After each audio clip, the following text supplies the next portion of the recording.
Hi friends, welcome back to my channel. Friends, ಇವತ್ತು ಕೆಂಪಕ್ಕಿ ಇಡ್ಲಿ ಮಾಡೋದು ಹೇಗೆ ಅಂತ ತೋರಿಸ್ತಾ ಇದ್ದೀನಿ. ಇದು ನಾರ್ಮಲ್ ಬಿಳಿ ಅಕ್ಕಿಯಿಂದ ಮಾಡೋ ಇಡ್ಲಿ ಥರನೇ ಸಾಫ್ಟ್ ಆ್ಯಂಡ್ ಸ್ಪಾಂಜಿ ಆಗಿರುತ್ತೆ.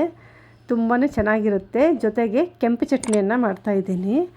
ದಯವಿಟ್ಟು ವಿಡಿಯೋನ ಕೊನೆವರೆಗೂ ಸ್ಕಿಪ್ ಮಾಡದೆ ನೋಡಿ.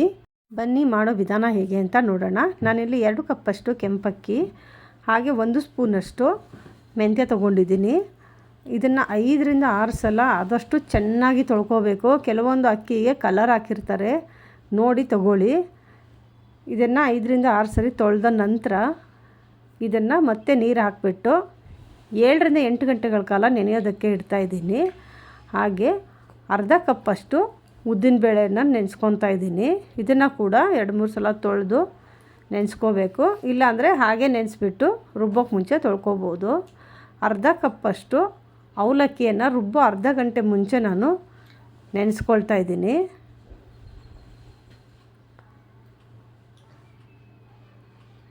ಈಗ ಅಕ್ಕಿ 8 ಗಂಟೆಗಳ ಕಾಲ ನೆಂದಿದೆ, ಉದ್ದಿನಬೇಳೆ ಕೂಡ ನೆಂದಿದೆ. ಈಗ ಅವಲಕ್ಕಿ ಮತ್ತು ಉದ್ದಿನಬೇಳೆಯನ್ನು ಒಂದು ಬ್ಯಾಚಲ್ಲಿ ರುಬ್ಕೊಳ್ತಾ ಇದ್ದೀನಿ. ಅಕ್ಕಿ ಉದ್ದಿನಬೇಳೆ ಎಲ್ಲ ಸಪ್ರೇಟಾಗಿ ರುಬ್ಕೋಬೇಕು. ರುಬ್ಬಿದಂಥ ಹಿಟ್ಟನ್ನು ಒಂದು ಪಾತ್ರೆಗೆ ಹಾಕ್ಕೊಳ್ತಾ ಇದ್ದೀನಿ.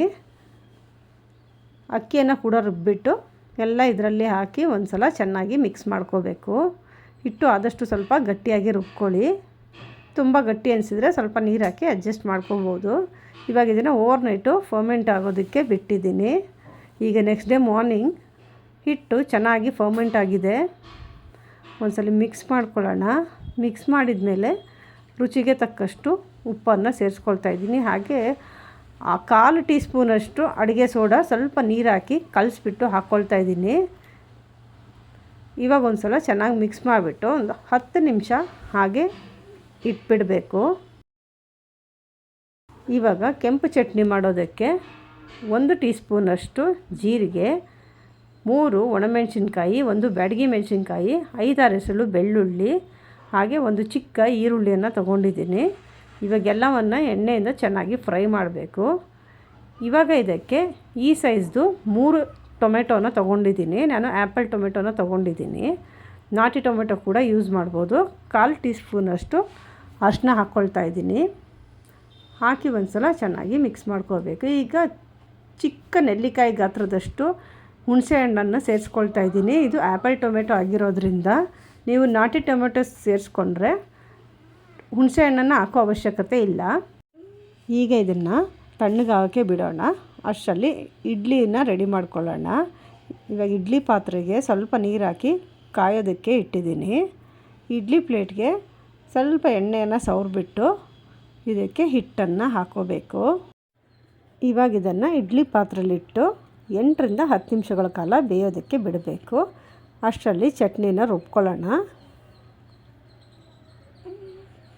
ಈಗ ರುಚಿಗೆ ತಕ್ಕಷ್ಟು ಉಪ್ಪನ್ನು ಸೇರಿಸಿ ನುಣ್ಣಗೆ ರುಬ್ಕೊಂಡಿದ್ದೀನಿ.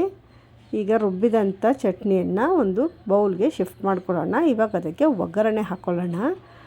ಇಲ್ಲಿ ಒಂದು ಪ್ಯಾನ್ಗೆ ಸ್ವಲ್ಪ ಎಣ್ಣೆ, 1 ಸ್ಪೂನಷ್ಟು ಸಾಸಿವೆ, ಅರ್ಧ ಸ್ಪೂನಷ್ಟು ಕಡಲೆಬೇಳೆ, ಅರ್ಧ ಸ್ಪೂನ್ ಉದ್ದಿನಬೇಳೆ, 1 ಒಣಮೆಣಸಿನ್ಕಾಯಿ, ಸ್ವಲ್ಪ ಕರಿಬೇವು, ಹಾಗೆ ಸ್ವಲ್ಪ ಹಿಂಗನ್ನು ಹಾಕಿ ಒಗ್ಗರಣೆ ಮಾಡ್ಕೊಂಡಿದ್ದೀನಿ. ಇವಾಗ ಅದನ್ನು ಚಟ್ನಿಗೆ ಹಾಕ್ಕೊಂಡ್ರೆ ಚಟ್ನಿ ರೆಡಿಯಾಗಿದೆ. ಈಗ ಇಡ್ಲಿ ಬೆಂದಿದೆಯಾ ಅಂತ ನೋಡೋಣ. ಕೈಯನ್ನು ಸ್ವಲ್ಪ ಒದ್ದೆ ಮಾಡಿಕೊಂಡು ಈ ರೀತಿ ಮುಟ್ಬಿಟ್ಟು ನೋಡಬೇಕು. ನೋಡಿ, ಅಂಟ್ತಾ ಇಲ್ಲ ಅಂದರೆ ಇಡ್ಲಿ ಚೆನ್ನಾಗಿ ಬೆಂದಿದೆ ಅಂತ. ಈಗ ಇದನ್ನು ಪೂರ್ತಿ ತಣ್ಣಗಾಗೋದಕ್ಕೆ ಬಿಟ್ಬಿಡಬೇಕು.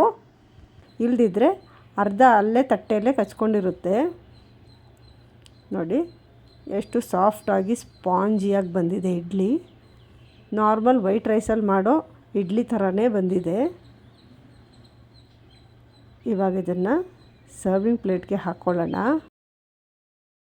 ನೋಡಿ, ಇಡ್ಲಿ ತುಂಬಾ ಚೆನ್ನಾಗಿ ಬಂದಿದೆ, ಸ್ಪಾಂಜಿಯಾಗಿದೆ. ಇದಕ್ಕೆ ಕಾಂಬಿನೇಷನ್ ರೆಡ್ ಚಟ್ನಿ ತುಂಬಾ ಚೆನ್ನಾಗಿದೆ. ಇಡ್ಲಿಗೆ ಈ ಚಟ್ನಿ ತುಂಬಾ ಚೆನ್ನಾಗಿರುತ್ತೆ. ನೀವು ಕೂಡ ಒಂದು ಸಲ ಟ್ರೈ ಮಾಡಿ. ಈ ರೆಸಿಪಿ ನಿಮಗೆ ಇಷ್ಟ ಆಗಿದರೆ ಒಂದು ಲೈಕ್ ಮಾಡಿ. ನೀವಿನ್ನೂ ಸಬ್ಸ್ಕ್ರೈಬ್ ಮಾಡಿಲ್ಲ ಅಂದರೆ ಈಗಲೇ ಸಬ್ಸ್ಕ್ರೈಬ್ ಮಾಡಿ, ಬೆಲ್ ಐಕಾನ್ ಟಚ್ ಮಾಡಿ. ನೀವು ಕೂಡ ಟ್ರೈ ಮಾಡಿ ಹೇಗೆ ಬಂತು ಅಂತ ನನಗೆ ಕಮೆಂಟ್ ಮಾಡಿ ತಿಳಿಸಿ. ಇಷ್ಟು ಹೊತ್ತು ವಿಡಿಯೋ ನೋಡಿದ್ದಕ್ಕೆ ಧನ್ಯವಾದಗಳು. ಮತ್ತೊಂದು ಹೊಸ ವಿಡಿಯೋ ಜೊತೆ ಮತ್ತೆ ಭೇಟಿ ಮಾಡೋಣ. ಅಲ್ಲಿವರೆಗೂ ಟೇಕ್ ಕೇರ್. ಬಾಯ್ ಬಾಯ್.